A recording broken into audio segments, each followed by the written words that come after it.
কথা, শুধু আওয়ামী লীগ নয়, এই জাতীয় যারাই আছেন, ইসলামকে রাজনৈতিক ভাবে দেখতে আপনাদের পছন্দ হয় না, পয়গাম শুনে রাখেন, বাংলাদেশে আপনাদেরকে আমরাও বরদাস্ত করতে পারবো না।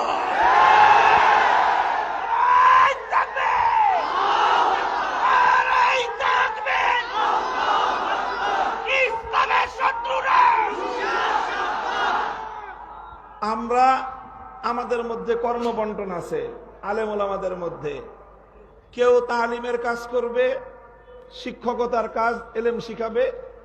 কেউ দাওয়াত এবং তাবলীগের কাজ করবে। কেউ তাজকিয়া এবং ইসলাহের কাজ করবে। আর কারো জিন্দগির মূল কাজ হবে ইসলামকে রাজনৈতিকভাবে বিজয়ী করা। কাজেই কেউ যদি ইসলামী শিক্ষার বিরোধিতা করে, সে যেরকম মুরতাদ। কেউ যদি ইসলামী দাওয়াতের বিরোধিতা করে, সে যেমন মুরতাদ। কেউ যদি ইসলাহ এবং তাজকিয়ার বিরোধিতা করে, সে যেরকম মুরতাদ। কেউ যদি ইসলামী রাজনীতির বিরোধিতা করে, সেও মুরতাদ। এই প্রশ্নে কোনো আপোষ নাই, কোনো আপোষ নাই। আওয়ামী লীগ আর আওয়ামী লীগকে দেখা দেখি মাঝে মাঝে বিএনপিও এই কথা বলার চেষ্টা করে, যে রাজনীতিতে ধর্মের প্রবেশের কোনো সুযোগ নাই।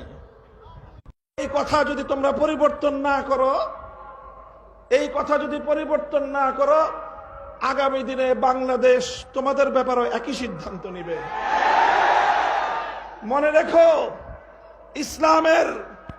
ইসলামের বিজয়ের এক বাতাস প্রবাহিত হয়েছে। সেই বাতাস ইমারতে ইসলামিয়া কায়েম করেছে। সেই হাওয়ায় দুলতে দুলতে আমেরিকার নেতৃত্বাধীন পশ্চিমা জগৎ পরাজয় মেনে নিয়েছে। সেই বাতাসে দুলতে দুলতে হামাসের কাছে ইসরায়েল নতি স্বীকার করতে বাধ্য হবে। সেই হাওয়া বাংলার মাটিতে লেগেছে। ইনশাআল্লাহ ইসলাম বাংলাদেশের ক্ষমতা দখল করবে।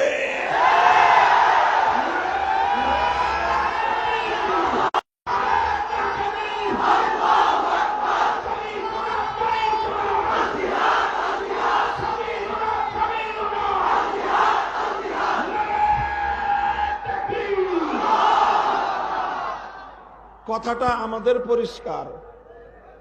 অন্যান্য ধর্মের ব্যাপারে আমার কোনো কথা নাই। আমি যতটুকু তুলনামূলক ধর্মতত্ত্ব নিয়ে পড়াশোনা করেছি, জেনেছি, শুনেছি, অন্য কোনো ধর্ম রাজনৈতিকভাবে বিজয়ী হওয়ার অভিলাষ রাখে না। এই জন্য ওই সকল ধর্মগুলো রাজনীতিতে থাকবে কি থাকবে না, সেটা তাদের ধর্ম প্রণেতা যারা আছে, ধর্মের নিয়ন্ত্রক যারা আছে, অন্য সবগুলো ধর্ম নিয়ন্ত্রণ করে মানুষ। একমাত্র ইসলাম ধর্ম এমন যে তার নিয়ন্ত্রণের বাগডোর কোনো মানুষের হাতে নয়, বরং স্বয়ং আল্লাহর হাতে।